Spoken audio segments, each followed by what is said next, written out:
Hello friends, a very good afternoon to you.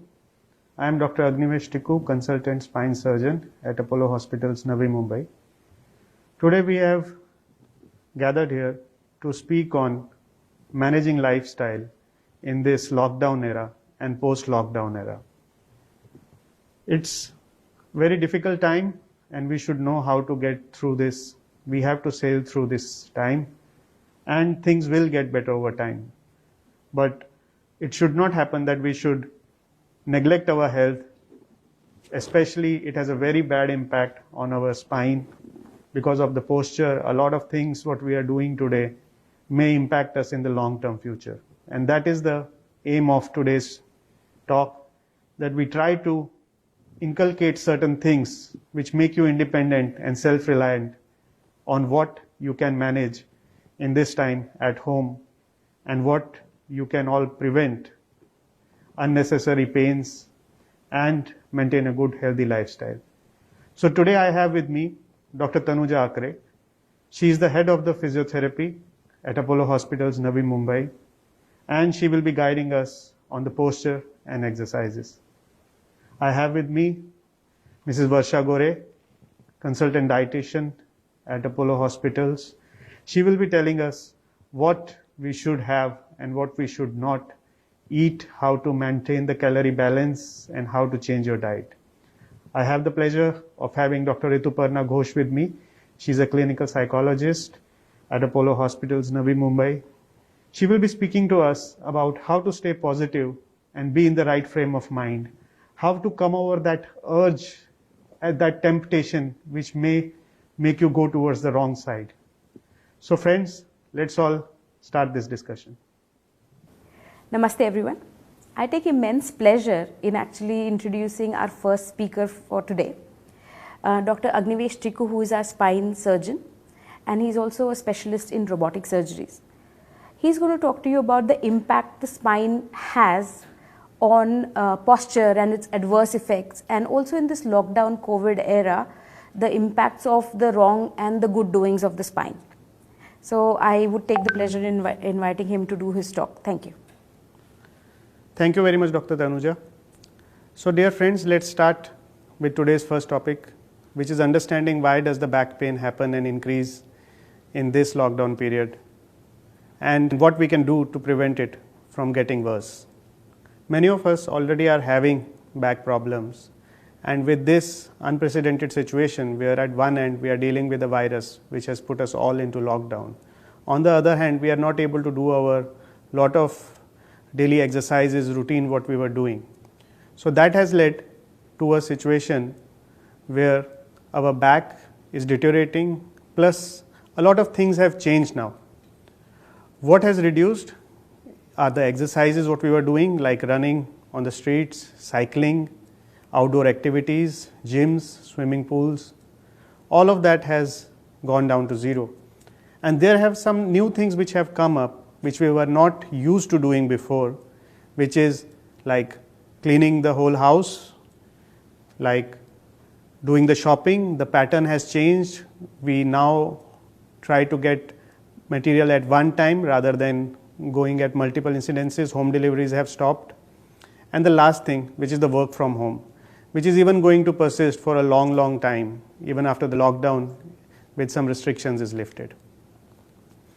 So the key is to stay active as much as we can. We should be sleeping well, we should be sleeping on time. A daily routine is very important. The diet changes to prevent any weight gain, any side effects, like if you keep on accumulating fats, your cholesterol levels will go high, the blood pressure is bound to toss. So we all need to make the dietary changes to keep it in limits, and we need to be mentally positive and we need to be focused. That is the whole aim of this topic, which are the 4 pillars of today's talk which we are going to do. So let's try to understand that why does this back pain happen. So there is always a bit of wear and tear which happens with the age in the spine. The spine is not a single bone, it's not a single structure. It is made of multiple small bones called vertebrae. In a human spine, there are 33 vertebrae and there are around 23 mobile discs in a normal human spine. These discs, where the movement happens, there is always a wear and tear which happens with the motion. So the discs, once they wear out, they lead to a lot of degenerative changes which make our spine prone for sprains, slip discs, and we can have a very nagging back pain which keeps on persisting and gets increased off and on. So what can we do to prevent it? So first thing is staying active as much as you can. So the first thing is that we should try and walk within home as much as we can, and the walking should be with certain targets. We should be knowing how much we are walking.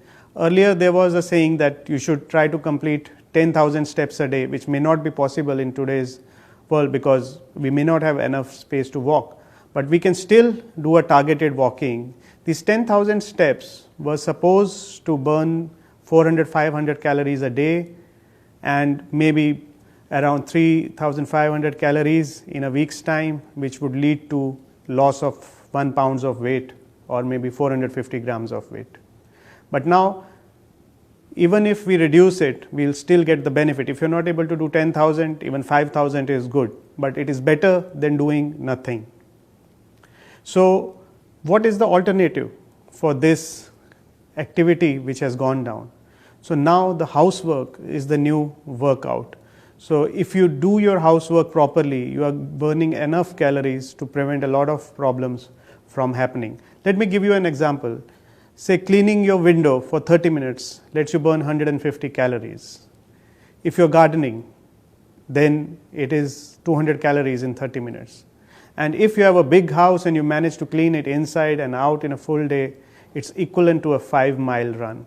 So there's a lot of things what you can do to burn the calories. But a very important thing is that do not try to pace out, do not try to do all the work in a same sitting.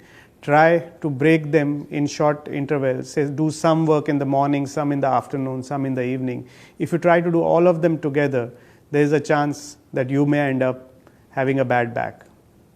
So let's talk about the common things. Brooming, something which we were not accustomed or not used to do very often. Once in a while we would do, but not on regular basis. But now we may have to take up this job, this additional work, which is going to stay with us for some time.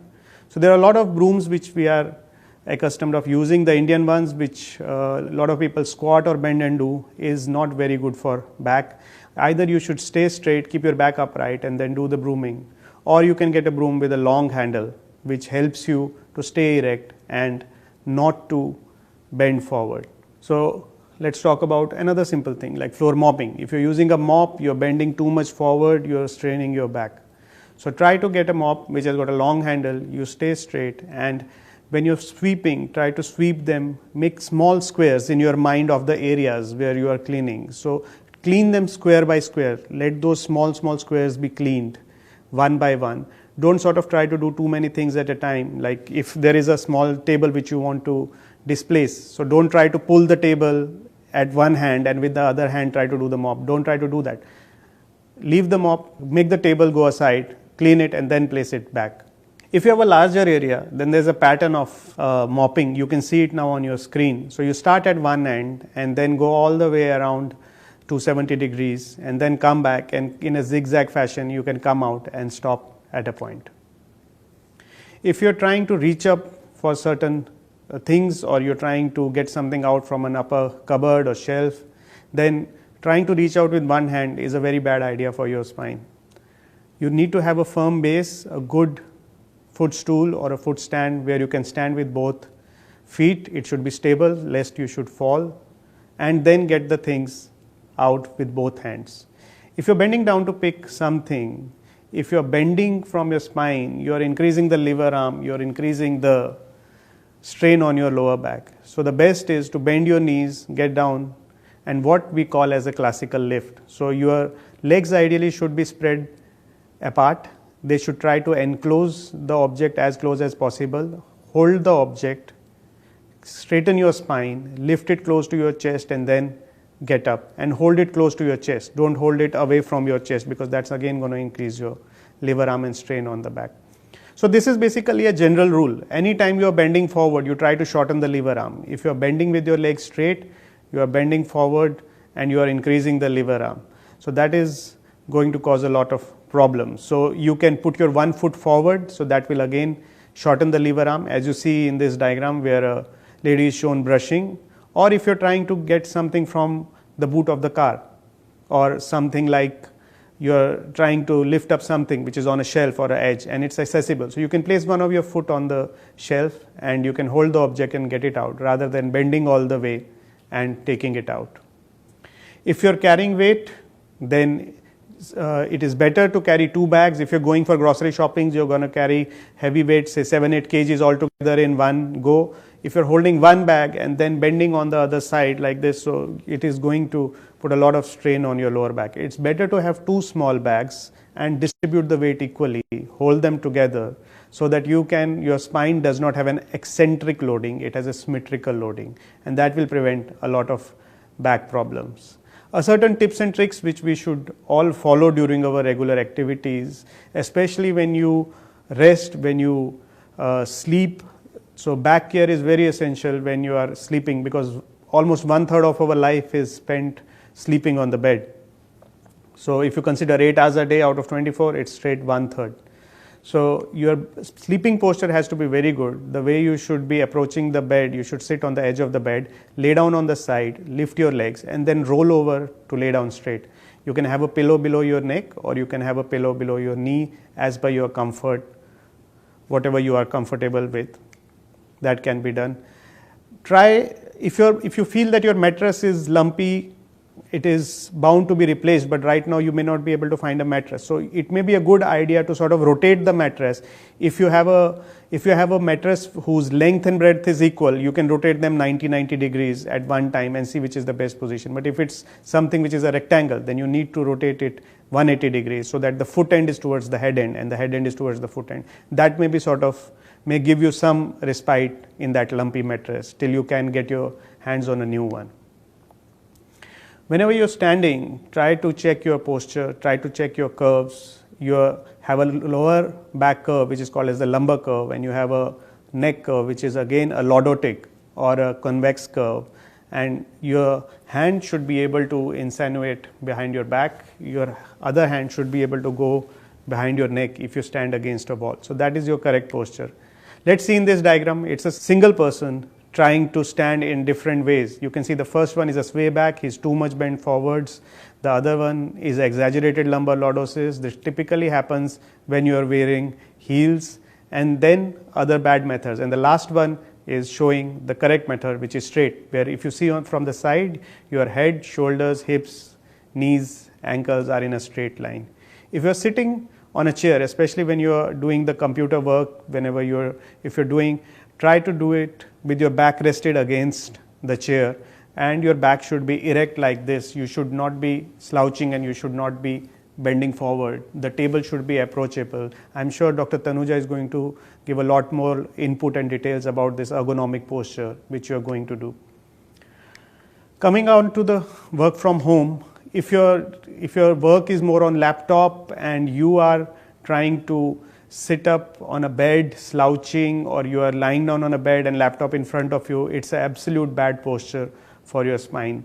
Please do not do it. It's not only bad for your lower back, your neck is going to start paining and it will lead to a lot of problems. So it's a big no-no. Please try to create a proper workstation. Dr. Tanuja will be guiding in detail about what is the ideal sitting posture for work from home.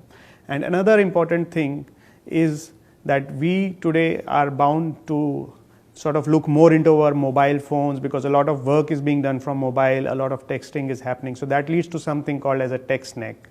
So if your neck is bending forward, so if your neck is at 60 degrees, the weight is around 60 pounds. And if your neck is at 0 degrees, the weight which your neck sustains is around 12 pounds. So the 60 pound weight is almost the weight of an 8 to 9 year old child. So if you're sort of 7 to 8 year old child. So imagine that much extra weight on your head. And with the long term posture of you bending forward and doing this texting, there is something called as a forward head posture or a neck forward posture which develops, which is a very, very bad postural thing. So If you have to text, then it is better to have the mobile in front of your eyes. You can have it in front and you can text it like this rather than doing this and looking in your mobile. So let me try to summarize this. To get over from this pandemic, we may take some time. Even the transition from the lockdown to normal is going to take a lot of time, and we need to modify our activities. We need to stay healthy. So staying active is the most important thing. You need to understand what exercises you can do at home which do not harm your back. Walking within home is good. Keep a tab on your calories. Your posture should be right. Work from home is going to stay for a long time, I believe. And for some people, it is a regular feature. Even if before the lockdown, a lot of people do work from home. So you need to have your posture and ergonomics right for the work from home. Do regular exercises, whatever you can understand and do best for your spine, for your general cardio. Please do it. Don't get away from the exercise schedule. Have a healthy diet that Mrs. Varsha Gore is going to talk about it. She will guide you what the diet should be, what you should be eating, how to calculate calories, and how can you manage your diet. And last but not the least, stay optimistic. I'm sure this time will pass. There will be a better time ahead. But till that time, we should not be neglecting our health. We should be taking care of it and staying active. Thank you very much. Stay home and stay safe. So let me now invite our next speaker, Dr. Tanuja. She is the head of physiotherapy, and she is going to talk about our posture and certain exercises which we can do at home to stay active and stay fit. Over to Dr. Tanuja. Namaste everyone. Thank you Dr. Tiku for giving me this opportunity today. So I am going to talk about ergonomics. So I'm not sure if any one of you have heard this fancy name ergonomics and what it entails. So when we talk about ergonomics, it's not just about some table or fancy chair which is made according to your height. Maybe even in your workplaces, you will not have such customized options. So especially when COVID era, when you're working at home, you have to make do with whatever is available. So when we talk about ergonomics, it is actually a science which deals with human interaction around with its surroundings to optimize your output. So layman's terminology में हम लोग उसको क्या बोलेंगे कि अगर आप घर पे एफिशिएंटली काम कर रहे हो तो आपका जो डेस्क है, टेबल है, उसको आप एफिशिएंटली कैसे यूज़ कर सकते हो. एक सिंपल एग्जांपल देती हूँ कि अगर मुझे एक डेस्क से पेन उठाना है, so imagine if that requires about 8 muscles. In the normal circumstances, if it requires 8 muscles, and if you're doing that with a bad posture or with a pain in your neck or pain in your back, or the table is too high or you have to reach too far, instead of that 8 muscles, you will need about 15 muscles to do that same job. Now that is something that will need a lot more repetitions during the day. It's such a menial job. But imagine your muscle energy usage has become 3 folds or 2 folds in that. So you're obviously going to get fatigued. If everything is perfect, chair is perfect, table is perfect, but there's an AC draft, you will not be able to perform better because obviously you're feeling cold or chill and your mind is not going to focus on it. So your ambient temperature, the decibel value, the noise around you, the interactions, especially there are a lot of people at home. So a lot of kids have online classes, online this, that, someone wants to watch their favorite TV channel, or something else is going. So you have to make do when you're especially working with your laptop. You may need to change your positions. So change is actually good. Ideally, we do not recommend sitting in one place for too long anyway. Dr. Tiku has mentioned a lot of things about what perspective in terms of what weight goes through your spine with lot of different activities. So let me make it a bit simpler in terms of what all you can do to avoid those stresses. So when we talk about ergonomics or when we talk about good posture, it's obviously good, but let's see what the simple side effects from the bad doings can be. So simple things like fatigue, like I gave you the example of the pen. If you're going to lift it 5 times with efficiency, with inefficiency you probably might be able to get 2 repetitions and you will be tired. Fatigue is probably something that you can rest and get away with. When you have pain and discomfort, that's when the real trick starts. this can actually lead for injury or illness or long-term issues. So if an elbow or a wrist is hurting and you are doing certain activities, that will eventually impact your shoulder, your neck, even your back for that matter, because the repetitive nature of that will incorporate the proximal muscles to work. So it's not just the spine can cause effects distally, the distal ranges or distal joints can also affect the spine. Simple things like errors. If you're doing something on your computer because you're fatigued, you're tired, you can actually make a lot of errors while doing things. So to put it into perspective, imagine if a doctor has had a lengthy surgery and he's fatigued and he's operating on one of your family members and by mistake nicks a small artery or a small vein. That error, that small error can be life-threatening. Hopefully number errors might not be so much life-threatening for people, but all this impacts a lot.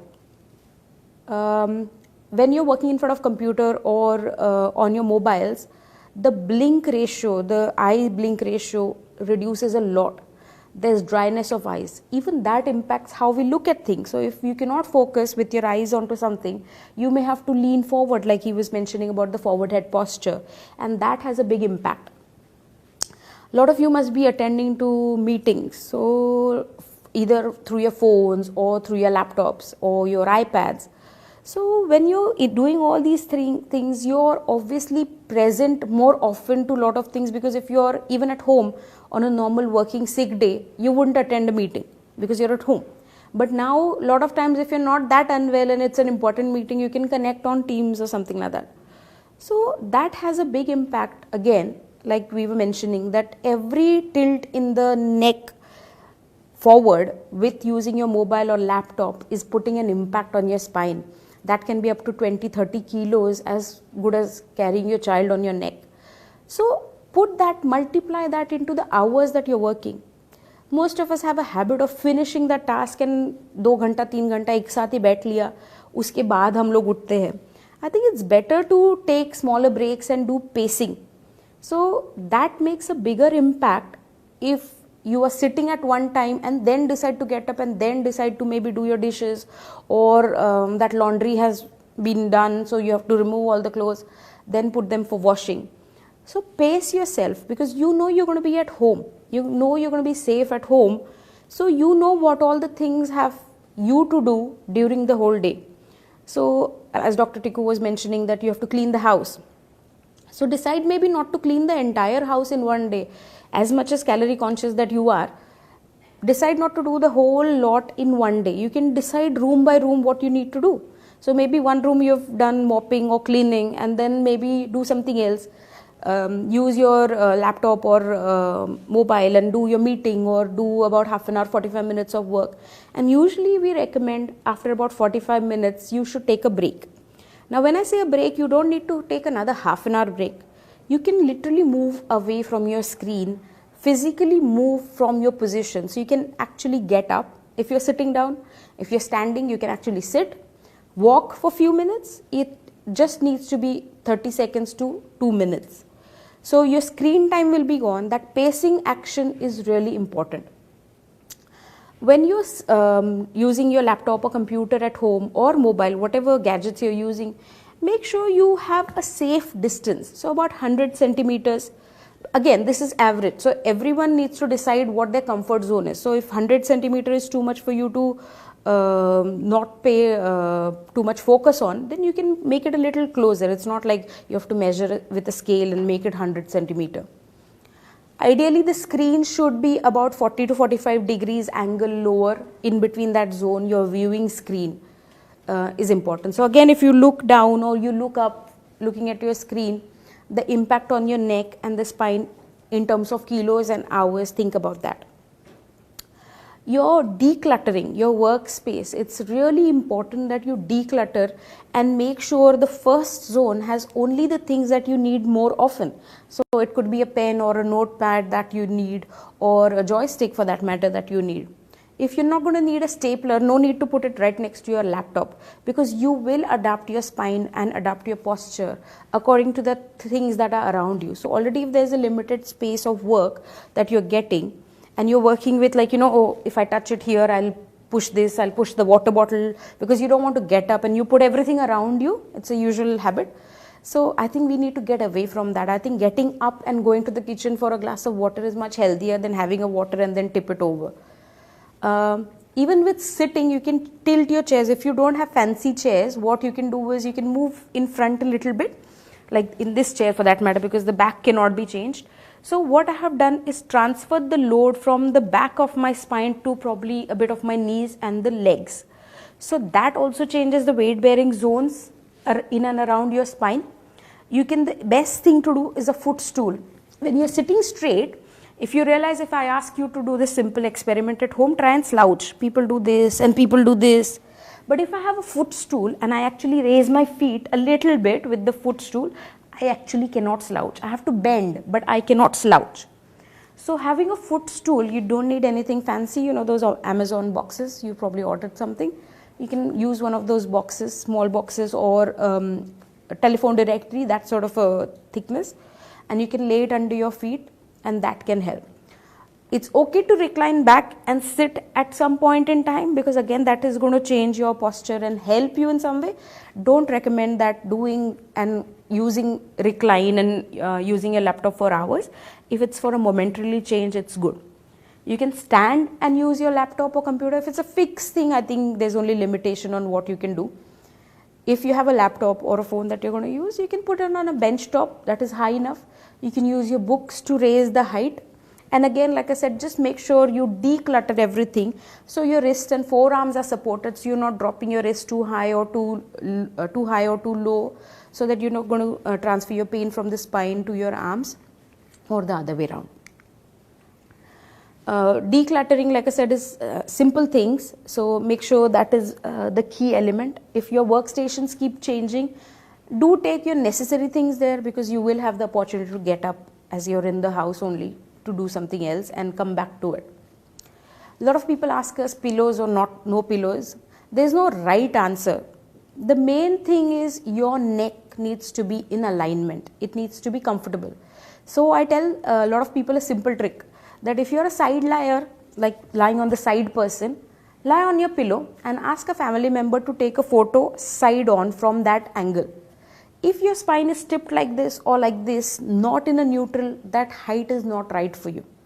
So to test it out, a simple trick what you can do is you can take a bath towel, everyone has it at home, fold them into multiple folds according to the thickness what you want. You can use 2 if you want, one is too thin. Put it in a pillowcase and lie down on it. So if you're lying on your back and you think that your neck is too tipped, then obviously the height is too low. If you think your neck is too forward, the height is obviously too much. If you are someone who is used to sleeping without pillow for whatever reasons, and suddenly introducing a pillow is too much, again pace yourself. Do not from no pillow to 8 hours of with pillow, it is actually going to cause you pain. So introduce maybe half an hour or 1 hour of pillow and then use to whatever normal you are used to. So that is a correct way to decide you need what thickness pillow. People do go for contour pillows. If you prefer them and your neck is fine and you do not get any symptoms, please go for it. Dr. Tiku has again mentioned to you about the lifting loads. So if you're lifting bucket full of clothes for that matter, so make sure you have a wide base, you bend your knees, you lift the load close to you, and you lift the bucket. If you want, you can have a step stool if you're taking things out of your laundry. If it's a front loader versus a top loader, a lot of things can make a difference. If it's a front loader, obviously you have to bend too much to take clothes out and put them in, especially when you're removing the done clothes, because they're going to be heavier because of the water. So if you can actually sit down and squat down and do that, perfect. If you have a little kid who can help you, give it to you in the bucket, nothing better than that. But otherwise, have a small stool, sit next to it, pace yourself. Take your time removing clothes because they entangled, you pull them, you're going to jerk yourself. So carry the lesser load. Maybe you will have to do 2 trips, fill the bucket with half the load, put them away, then come back. when you're using the mop, the correct height. Ideally, the ancient Indian women used to do the pocha. Perfect. If you can actually squat down and do that, great, you're probably already doing well. But if you cannot, then make sure you have the correct height to it.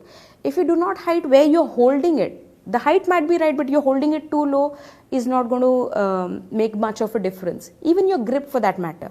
Same thing like we talk about the grip in the mouse. If it's too high or too low in the wrist, same thing when you're holding your mop, you're holding it too inside, too much outside, maybe hold it like this, change your grip in between. If you're doing a strong stain and you have to go over it the repetitive times, maybe after about 30 seconds change your grip.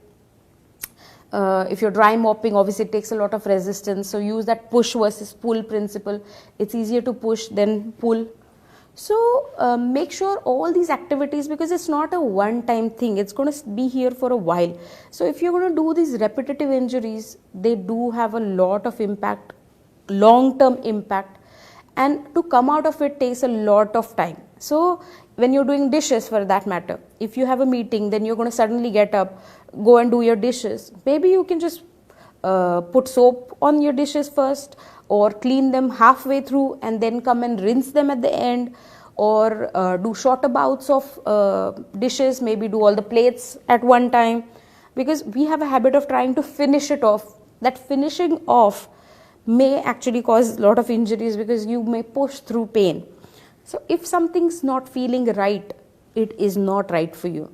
And if you've never exercised and you're not someone who is used to exercising, it's probably too much for you to do this, to work, to look after your kids, or also stressing while probably someone's COVID positive and is admitted in the hospital, which Dr. Rituparna is going to talk about in great details about all the anxiety. So considering all that, staying positive, doing all these chores, doing our work, we obviously need motivation. So exercise is exactly the same like anything else. You need to motivate yourself to do exercises. So what motivates you? Is it the music? It's a particular time of the day? It's something else that makes you happy? Maybe you like to read and then exercise, or you like to have something that you like to eat and then exercise. Whatever makes you positive, happy, you need to do that. It's a particular time of the day. There's nothing that you can only exercise in the morning, or you need fancy equipment to exercise, or you need larger spaces to do that. I'll go through a few of the simple tricks what you can do safely at home. Just make sure you don't have any pain, especially sharp pain. So if you're having pain with any exercise, or you're having symptoms which you cannot relate to, like you can have pins and needles, it's probably time you visit Dr. Tiku or see your doctor and not do any of the exercises and not make yourself worse. So I have here a water bottle. So we can show you a few exercises that you can do with a simple water bottle. Now this is about a half a liter water bottle and filled with water as a dumbbell. You can use 2 water bottles if you're strong enough anyway. Otherwise you can fill it with rice or something to make it a bit more heavier. So you can change it like that. So there are simple exercises which you can do for your arms. So you can do, say, arms pushing in and out. Make sure your spine is nice and straight and your neck is not protruding when you're doing that, because otherwise it's going to have an impact on your spine and the shoulder. So you can have about 1 set of 10 repetitions. Same thing you can do. You can push it up, or you can do 1 arm bicep curls, or even the triceps. So a simple bottle can be used as a dumbbell. When you're doing warm up, you can actually do a 6-minute walk test. So if you're doing exercises for the first time, it's better to pin down or jot down what you need to do, or what your stage is, because not everyone is as fit as probably our perception is. So you can do a 6-minute walk test where you know the distance in your room and you can see how many laps you've walked in 6 minutes. A lot of people ask me what pace we should walk with. So as far as you're comfortable walking, you don't have to jog. If you are already a marathon runner and if you want to do a jogging, that's okay. If you have treadmills at home or cycles at home, you can use them as well. So as far as you've done enough warm up and you know what your comfortable pace is, and you don't have any other comorbid conditions like heart conditions or diabetes that you've eaten well, you have to be careful that if you normally wear belt, if your doctor suggested you to wear a hard belt or a lumbar belt, you can do your exercises wearing those belt, or consult with your doctor before deciding to remove them. There are core exercises like bridging. So you can lie down on your back, bend both the knees, squeeze your bum muscles and lift your back. Again, it needs to be done pain-free, but this is going to be activating your core muscles. Sitting marching on the spot is another good one that I like. So sitting marching on the spot is like exactly like marching on the spot standing, but all you need to do is this. So you can decide the intensity and speed of this. So this you can do even when you're doing your meetings, you know, as far as your bosses are allowing you, I guess. So you can watch or concentrate on something, take 30-second breaks, do marching on the spot, and do few of these exercises. You don't have to do all the exercises all the times, but if you do that, and you can do simple exercises like sit to stand. So I'm sitting on this chair and I'm going to do sit to stand. So that they are like mini squats. That's another exercise that you can do. Leg exercises can be knee extension, so straightening your leg. All those things you need to make sure your posture is correct when you're doing this. Couple of stretches that I'm going to talk to you about. So keep again the spine straight. Get your arms straight like this. Drop your wrist.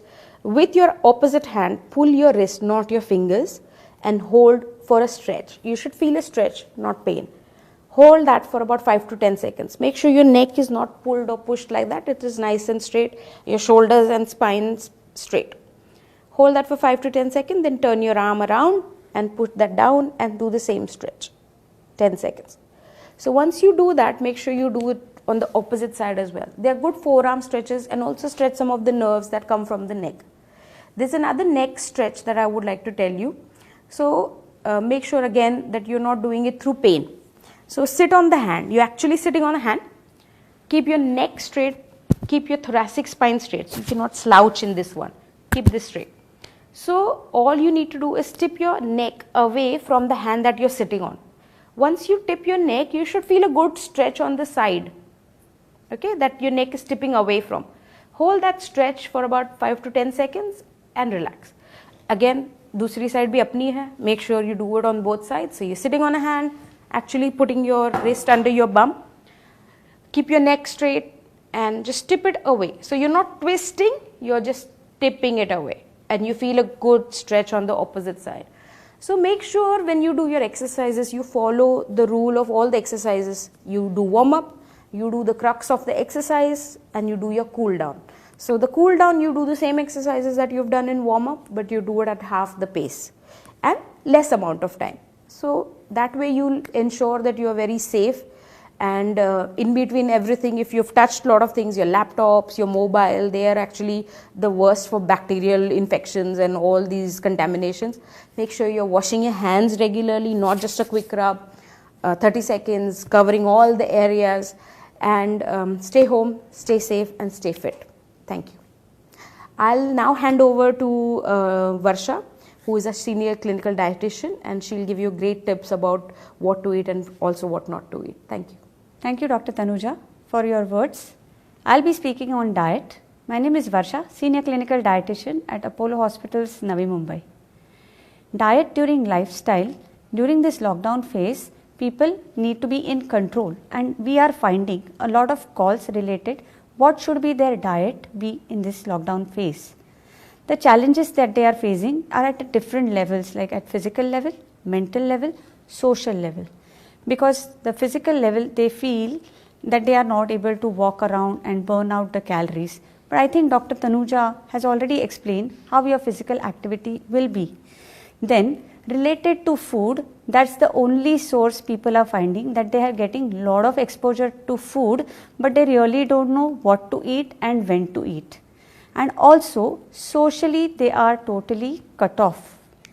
So to be in control, I'll be basically talking about to be in control in 2-3 ways. One way, to count what you eat. One. Second, to shop. What are your shopping habits? And third, food and mood are quite related, and I'll be discussing how food and mood and your eating is going to really matter. When we talk about what are you eating, we are actually going to talk about how much calories one person needs to eat. As an adults, we need about 1500 to 2000 calories, in that range. The calories in adulthood do not really change. They are the maintenance calories. So the maintenance calories is based on your height and the weight. So proportionately, if you are eating a regular diet of around 1800 calories, you would be getting these calories from your basic staple food, that would be carbohydrates, fats and proteins. Together to nourish your body, to have a good immune system, to have a good joint health, and at the nutrition at a cellular level, you need a variety of micronutrients, you need probiotics, prebiotics, and the most important is hydration. We shouldn't forget hydration and water should be had at regular intervals. So the basic foods we all eat irrespective of our communities, our grains, the pulses, the vegetable fruits, the nuts, dry fruits, oils and sugars. But how much we really eat, when we eat, that is what needs to be understood very clearly. When we wake up in the morning, we are finding out that these days the routine is during the lockdown has got totally disturbed. The routine is like the breakfast is skipped, or sometimes you find a large portion of meal is eaten at the bedtime as coffees and snacks. So we really need to really look at what are we eating as per the routine. The routine, we need the 1800 calories can be divided into 4 major meals, which would be your breakfast, lunch, evening snacks and dinner. Try and have a dinner which is early and avoid the night snacking or drinking habits. Now it is important, sitting in your comfort zone, to learn what you eat. You need to count it. Normally we would be counting our finances, we would be counting our Excel sheets. So similarly, we have good apps, beautiful apps even on our mobiles, which we can make use of. Such friendly apps can be of much use. If your body, for your height and weight, average body of 60 kilos requires around 1600 calories, that is what the information you get through your app. You can feed in the 1600 calories. And a target calories, if you have set it as 1400, the app itself will count the calories. So such beautiful apps will tell you at the end of the day whether you have overeaten, rather it will control your habit of overeating. So use these friendly apps, it will tell you what you are eating, how much calories you are getting. And the best part of it is that beautiful apps is that some of our processed foods and which are ready to eat foods also have their nutrition labels, and the label can be captured by these apps. Also, the physical activity you do, the various activities, the household activities will also count its calories. So you can easily chalk out your calorie intake as well as the calorie burnout. Such calorie counting will always make you aware of what wrong foods you are eating and what are the excess calories you are taking through these foods. One more concept which I would like to introduce is the mindful way of eating. In a balanced diet, our diet should predominantly contain 5 main ingredients, that is your grains, the pulses or the protein rich fruits, vegetables and fruits along with dairy. When we are eating these 5 foods, we should remember we are eating with what mood. We have to eat, number 1, on timely basis. Secondly, we should have a good control on the portion size. It should not be based on your boredom. Very often out of boredom we find the habit to eat and munch, of grazing and eating from the food from the containers. If we are of these habits, this app will help you that when you are eating chips, eating one chip, say around 10 chips will easily take in more 100 calories. So count your calories by the apps. Eat on the timely as per your clock, sit with your family, avoid eating when you are talking on phones, do not get up from sleep and start munching or drinking, try and stay away from alcohol and cigarette smoking. It may happen over a weekend like we normally do in our weekends, we splurge on some calorie dense foods like we would like to eat a pizza or we would eat a samosa or a cake. So such foods indeed are a calorie dense, but it is your wishful eating and one would look at it. At the same time, when you are eating such foods, try and see that your burnout is based on what you eat. For example, we have already discussed few things like 100 calories consumption needs to burn out around 500 calories you consume. So to burn out 100 calories, you may want to walk or exercise within your limited space. Now talking about important food, proteins. Protein are at most important. These foods are our bodybuilding foods and protein is available in variety of foods. Try and see that every meal has 1 or 2 sources of proteins. This can be of vegetarian origin, non-vegetarian origin, and those who feel they are not able to get these sources can make use of the supplementary drinks, or you can get bars which can help you to meet up the protein requirements. The other advantages of having proteins is protein will give you a fullness, because when you are full, carbohydrates will always make you feel hungry, but if you take a protein enriched meal, you will not feel hungry like you would normally feel. The other variety of food you really need to add is the 5 color vegetables. Vegetables have high amount of fiber, micronutrients, and these really fill up our stomach. They will keep you away from your chips, colas and unwanted foodstuffs. To be in control means to be in a wellness zone, and to be well needs a balance of eat, rest and sleep. So try and see that you get good amount of sleep, try and see that you get good amount of rest to your bowel. So a 10 hours of fasting, say from night 8 o'clock till next day morning, would give you a 10 hours of good fast. So by doing this, your body will be able to digest and metabolize your food what you eat. Have 9 glasses of water, which is equivalent to about 2 liters per day. Because through hydration, your metabolism will get stimulated, you will also get the nourishment, and you will avoid yourself from eating wrong foods. Try and eat early, and if you really feel like eating, if you are awake, try to have a fruit or a light snack or just a glass of milk, because such foods are going to be low in calories.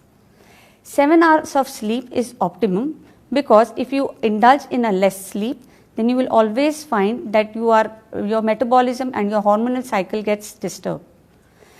As we have already discussed that the fitness has to be in your plan, and in this lockdown phase you can easily plan fitness in your given environment, in your given household activities. 5 colors of vegetables is a must, like you may involve green, white, yellow, orange, red, purple. So 5 colors of vegetable will really boost with all the vitamins, minerals, and each color will signify some amount of nutrition, such as it will give you the vitamin A through your yellow orange, you will get your calcium iron through the greens, multiple amount of zinc, selenium through the white colors of the vegetables and fruits. 4 meals a day would be a helpful tip, because when you are talking about 4 meals a day, you can divide the nutrition and the nutrients at intervals. You will not indulge in overeating, not you would either eat less at one given time. Balance your salt, sugar and oil very well, so as to stay healthy, so as to avoid cholesterol issues, diabetes management. Roughly 3 teaspoons of oil, which is around half a liter per month, is the requirement of your family. Sugar is such a food that everyone would indulge at any given time. To maintain your weight, to stay fit, 2 spoons of sugar is good for the day. Salt again causes lot of intake. The salty cravings are always there. Salt craving can always be reduced by having good hydration level, and keep salt to minimum, around 1 teaspoon. So whatever is required in your essential food components, and not through the processed or the preserved foods. So these 5 steps, 5 plus 5 steps of wellness, that would count really in a good way of your nutrition and being in control. Now during this lockdown phase, we are getting ample time for shopping, because we need to utilize our energy, we need to channelize our energy in some way. The only means what people are seeing is the mode of shopping. When you are shopping, we really need to be thoughtful of what you are shopping, because during the lockdown phase we don't have limitation on shopping. So, and we are seeing most of people are doing bulk shopping. If they are doing bulk shopping, they are also choosing wrong foods, because packed foods, processed foods are there in ample. When you are shopping, it is important that you see the label of the food. The label of the food will give you the contents. It will tell you the manufacturing date, the expiry, and the most important information it gives is your calories. So that will easily tell you when you eat a bar of chocolate sitting at your bedside or taking a juice, you are eating those empty 100 to 400 calories. So this nutrition label is a must. And I think one message which I would like to give all of you all is that when you are shopping, see that you are taking lot of vegetables and fruits, you are including variety of foods in your daily diet, and if you are doing bulk shopping, shop as per the requirement and not in the unnecessary ways of indulgence. So while we are talking and being in control, we have discussed about shopping tips, we have discussed about the calories you would be eating, how you will be eating and when you will be eating. Viewers, I think these tips will really help you to be in control, and if you have any queries, you can surely post it to us. I would introduce now to our next speaker, Dr. Rituparna Ghosh, who is a clinical psychologist. Good afternoon, everyone. Thanks, Ms. Varsha. As we all know, there is a lack of normalcy in our lives now as the new normal has come into focus, and it has affected all of us in various ways. And one of the things that has got adversely affected is our psychological and mental well-being. So today, the topic for today's discussion is staying positive, staying safe, mental well-being during COVID-19 pandemic. I'm Dr. Rituparna Ghosh, consultant clinical psychologist, Apollo Hospitals. So the outbreak of this COVID-19 pandemic has entailed a lot of stress and worry about our own health and the well-being of others. Fear and anxiety about a disease is itself very overwhelming, and especially when it becomes the matter and question of our existence and survival. So managing our stress and well-being during this phase is as important as managing our physical health. Right now, if you see, there are a lot of questions that are bothering us. How do I know I'm getting anxious due to this pandemic? What should I do in order to binge watch or in order to reduce binge watching of too much of news? What can I do to manage my anxiety right now? How can I worry less about missing work? How can I manage my finances? How can I stay positive and keep my family members also positive during this crisis? So, in order to work on these concerns, first we need to know what are the basic stress factors that are affecting us. They can be physical, they can be psychological, they can be emotional, social and behavioral. Physiological stressors, they can get portrayed through headaches, chest pain, stomach upset, decreased sleep and appetite, lack of vitality. Psychological factors can be too much of worry related to the virus spread, restlessness, lack of concentration, insecurity, and obviously an obsessive fear of getting infected by the virus, which leads to continuous monitoring of virus-like symptoms or COVID-like symptoms in our body and compulsive cleanliness. At the same time, there can be behavioral concerns like poor concentration, irritability, anger, excess drinking and smoking, social withdrawal, and poor decision making. So, before we move ahead in explaining how we need to work on this anxiety and how we need to enhance our mental well-being, we need to first understand, as we can see from the diagram, how the anxiety cycle happens. We all know that anxiety results from uncertainty and a failure of the utmost wish to control the future.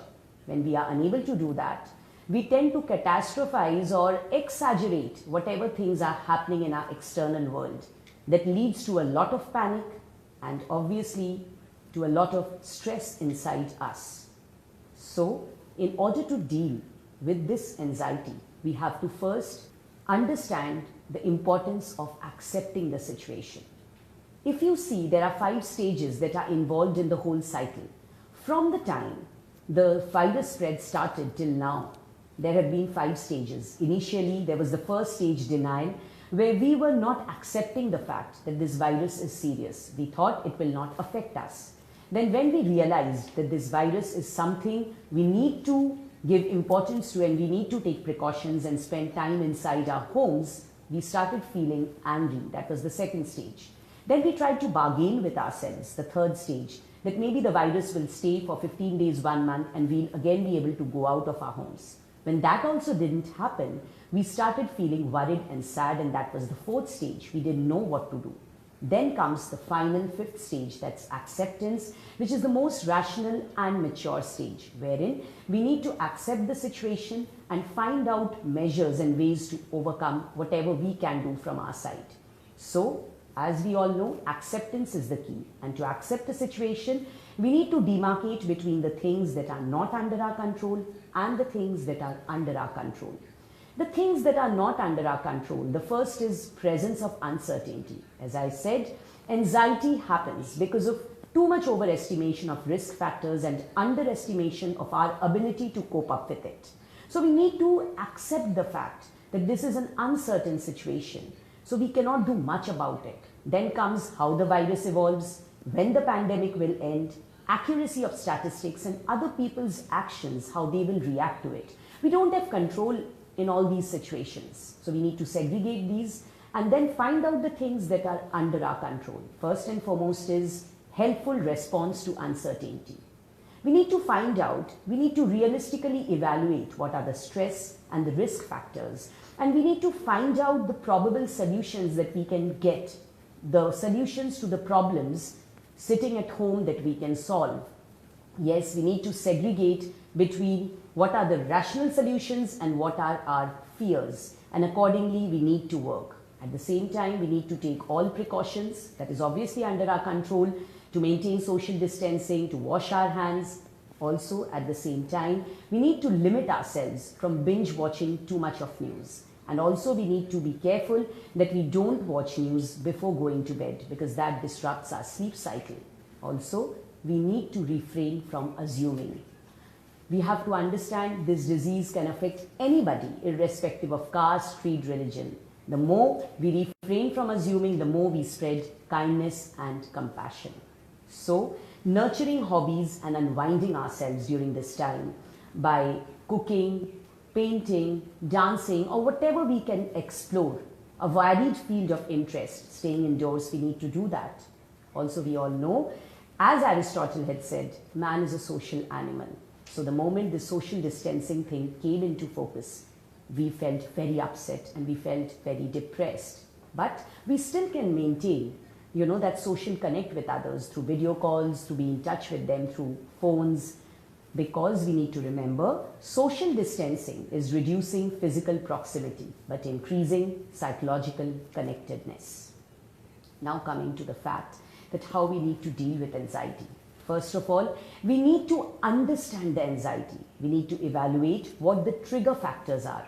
For example, if we come across the fact that every time we watch news, it triggers our anxious reactions, we need to refrain from watching news. We need to focus on things that are under our control and things that we can get a knowable answer. We need to shift our focus from the external locus, from the external world, to our inside world. We need to plan and find out the worries, list them, that we can or that we are facing inside our homes, and find out probable solutions to that, and not always clinging to perfect solutions, and then work accordingly.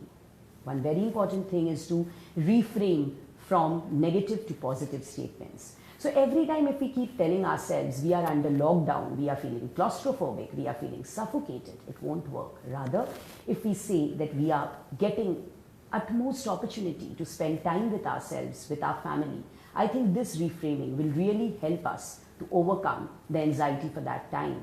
Also, many a times we need to avoid asking ourselves what if.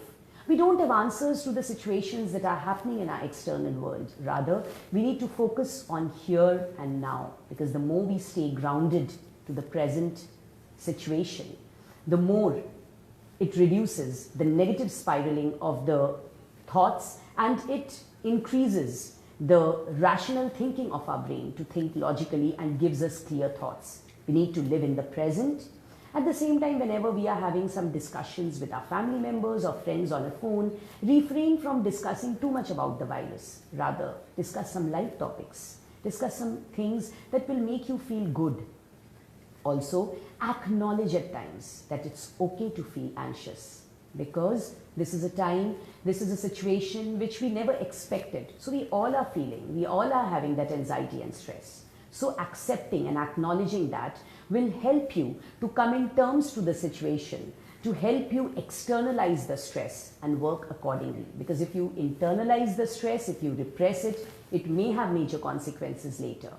One very important thing, don't use alcohol to deal with agitation and anxiety, because that is a very temporary relief you'll get. It won't do any good to you in the long term. Also, right now, since the situations are very uncertain, we are feeling powerless. So the more you help yourself, the more you help others, that will give you a sense of purpose, that will give you a sense of power and the control over the situation, which will make you feel good and also enhance well-being of others.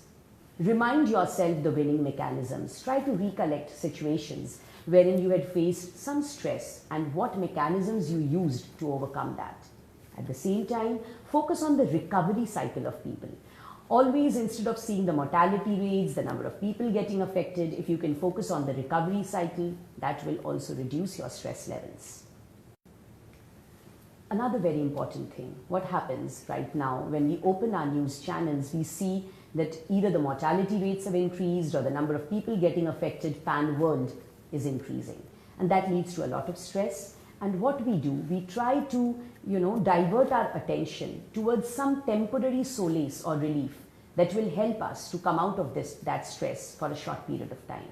But we fail to understand that this solace may lead to a dependency. So we need to know if we are actually getting dependent on something else to remove this factor in the long term.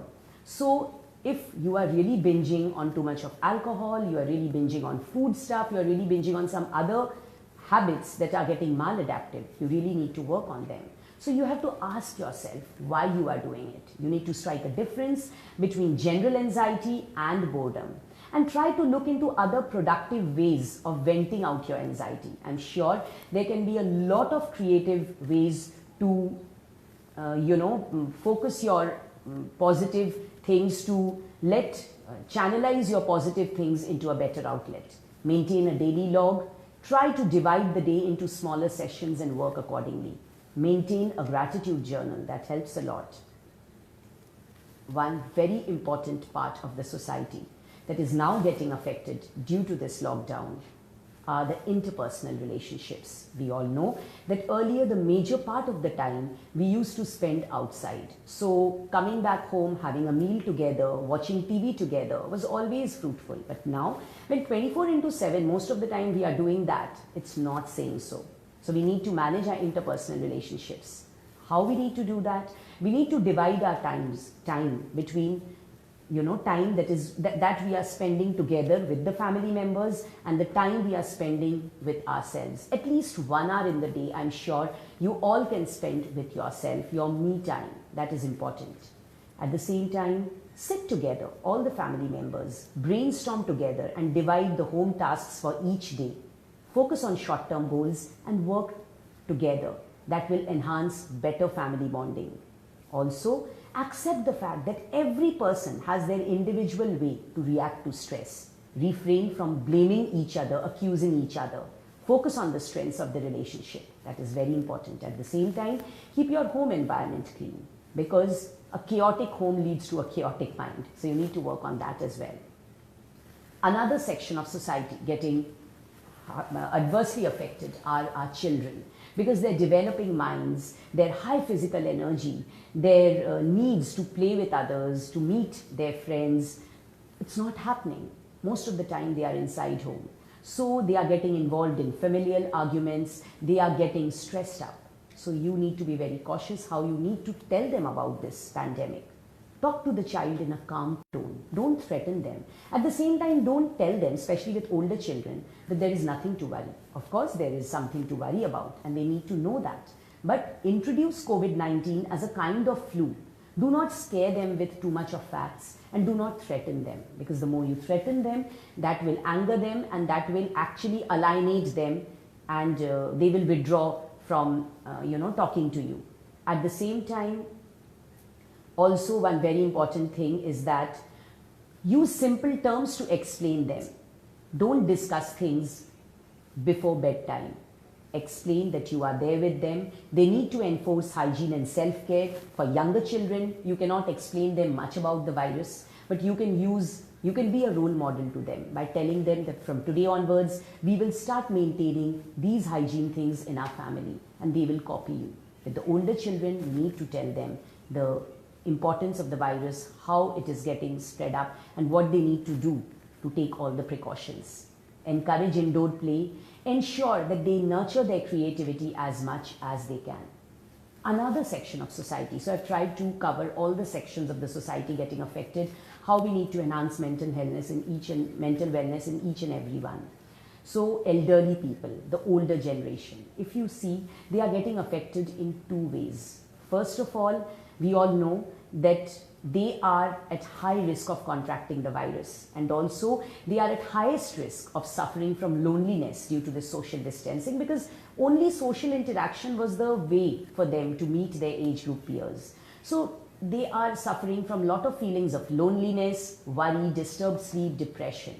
So what we need to do, we need to explain them in simpler terms that the social distancing is being maintained for their safety, and not to make them feel worried, and not to make them feel alienated.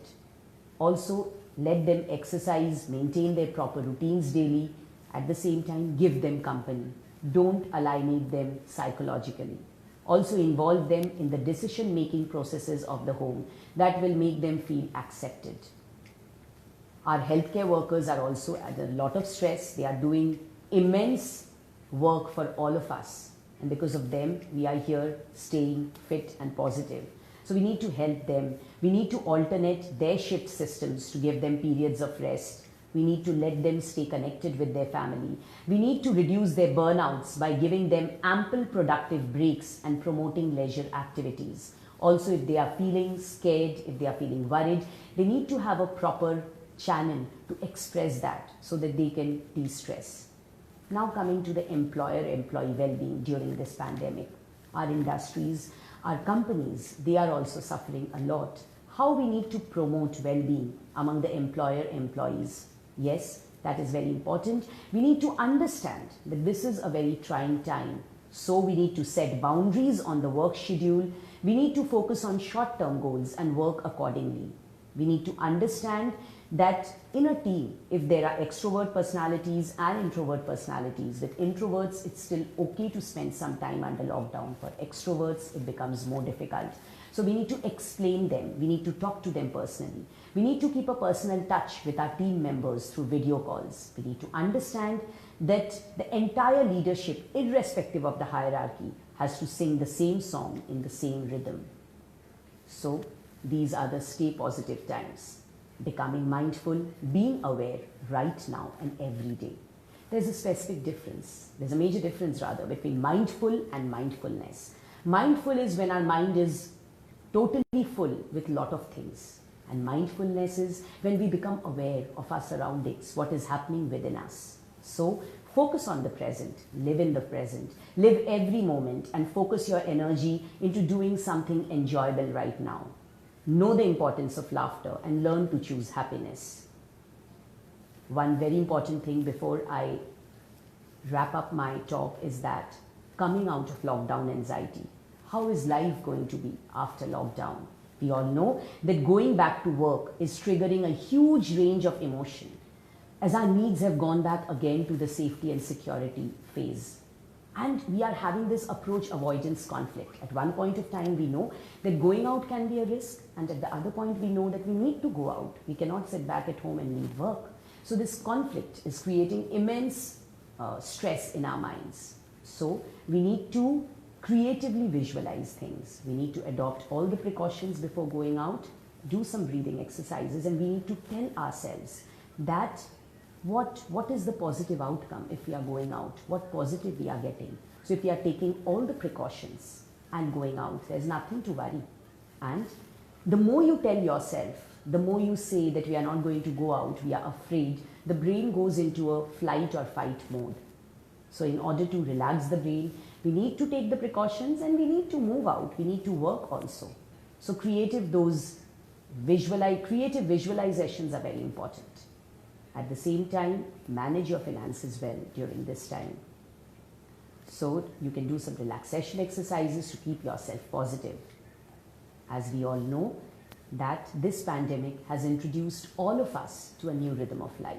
So the more we focus on self-care, the less we feel stressed and the more we enhance our well-being. Let us not hurt each other during this phase through interpersonal conflicts and disputes. Rather, let us spread community well-being, because we all know that if we move unitedly towards the road of overcoming this crisis together, the more we achieve well-being in all aspects. So the main thing in a nutshell is, secret of being happy is to accept where you are in life and making the most out of every day. Communicate, connect and create. Stay safe, stay happy. Thank you. If you have any questions or queries, you can post on the box provided. Now I hand over to Dr. Agnivesh Tikku to do a wrap-up of the session. Thank you very much, Dr. Rituparna. It was an excellent talk.